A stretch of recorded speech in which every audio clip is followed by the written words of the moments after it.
What's up, guys? How's it going? It is Matt here. So I was thinking about doing a video, and it came to my mind. I should do a video about this. So this is going to be a little bit of a war story, guys. So this will be the most terrified I've ever been when I was overseas in the Marine Corps. So let's get into it.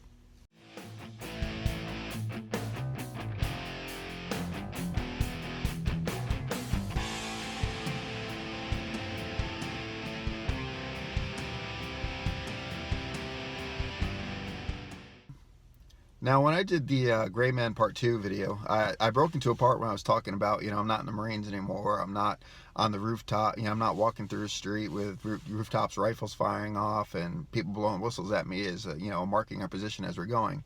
That wasn't just a story that I made up, guys. That's a memory that has never left me. It's a memory that has never, ever, ever left me since I got out of the Marine Corps back in 2006. And it's a memory that has always stuck with me, and by far, out of all my times I was in the Marine Corps, all the firefights I've been in, of everything I've been into, this was the absolute most terrified I've ever been, and it's always stuck with me. So I figured I'm going to talk about it, guys, and just tell you about what it was. We were in a job for a while. We fought our way across Iraq. Then we were in a job for a while doing patrol operations. And then for a while, they were sending us out to Babylon, the forces of Babylon. We were doing security out there, doing posts out there, and did a couple of patrols around there. There are some mass graves that they found out there. They need a little bit of a patrol presence, so we were doing a little bit of patrols. But for the most part, we were just sitting there, kind of doing guard duty on the base, And the Polish, we were actually teaching the Polish. We were teaching the Polish, or teaching the Polish a little bit about. What it's like to be out in the set. They were going to be taking over the post for us, so we are just teaching them on it. But anyway, so we were on this operation one day. Now, this is, take in mind, this is after the wars. This is still 03. It was after the war and all that other stuff. And we had to go out to Hilla. Hilla, it's a city outside of Babylon. It's a really dangerous area. It's where they found some mass graves. And we had to do a night patrol. I don't remember if we were looking for HVT or what it was, but we were doing a night patrol. At this time, we had 7 tons, so we drove the 7 tons out to the area. Those are big trucks that we had, and we dismounted right on the edge of the city and started working our way in it. And we started patrolling in an area. But this was a completely different thing. It was a completely different thing that scared the living daylights out of every single one of us in the platoon. So we were on the ground. We were just working our way through the streets. It was dark. It was middle of the night. We were doing a patrol. And then we noticed, we start going there, that there was gunshots that were being fired off the rooftops. And you're looking up, you can see they're AKs. You can tell they're AKs with the sound they're making. And you can see the tracers, these big bright orangish tracers, go flying up the sky. You're like, whoa, what the heck is going on? And our first thought was, okay, there's got to be a wedding or something. And at the end, they always shoot their rifles up into the air and stuff like that. But it was crazy because we're like, okay, this is right where we are. And we start seeing all these tracers go flying up in the area. And we're like, okay, that's kind of weird. And then as we make our way a little bit farther down the street, we start hearing more towards the end of the street, more rounds flying up in the air. And once again, the orange tracers going flying up. We're like, what the heck is going on?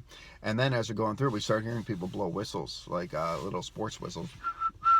On the actual referee whistles on the rooftops, and they're just blowing them. And everywhere we're going, there's someone on a rooftop tracing our movements with either tracer fire or whistleblowing, and we're just working our way through the streets, and it was starting to get creepy. We're like, whoa, this is not cool. And then that same time, as we're getting into it, all of a sudden an ambulance started showing up. While these guys were everywhere we went, we were being followed nonstop with whistles and fire that was in the firing up in the air, marking our position. And then an ambulance came up, and we're like, okay, why is there an ambulance out here? And then they followed us, and they turned their sirens on, and they're making their sirens loud, and then they drive away. We're like, okay, that's not cool. This is not cool. They're marking our position. We need to move, whatever it is. And then it comes around, it loops around, and comes right back to us, and the second it comes up to us, it turns its sirens on, and it starts following us, chasing us. So we're freaking out. Our sergeants are freaking out, and we're trying to pick up our pace to meet to a rally point. We're like, oh, we got to move faster. We got to go. So we start moving faster. And then the same thing, as we get farther into the city, more whistles, more gunfire into the air. The ambulance kept making its way around, kept marking our position. It got to the point where it was so terrifying. It was so, you know, something bad was going to happen to us if we stayed there any longer, that we broke protocol. We don't like having vehicles in the actual city area. Vehicles are massive targets. That's what they are. They're just massive targets. Vehicles are not something you can take refuge in. Yes, you can, but they are massive targets. It's more dangerous than a vehicle. Everyone sees it, they shoot at it. So we broke our protocol and we called up on the radios to get the trucks here right now. We got to go. We got to go. We got to go. And we're sitting there trying to make our way through the city, and these whistles and these AK fire and these tracer rounds are going up in the air. And this ambulance constantly keeps coming around and marking us. We just knew any minute we were about to get fully ambushed by the entire city or whatever, or the Fedayeen, whatever it was at the time. And then our trucks came in, we got in the trucks, and we got the heck out of the city as fast as we could. And we walked out, every single one of us, our heart was racing, our adrenaline was pumping. And now, we were no stranger to firefights, we were no stranger to anything like that. But this, by far, out of all my memories when it came to my enlistment, this first tour, the night patrol in Hilla, that was the scariest time I've in my entire life. So, anyway, guys, if you like this video, like, share, subscribe. Tell your friends about me, guys.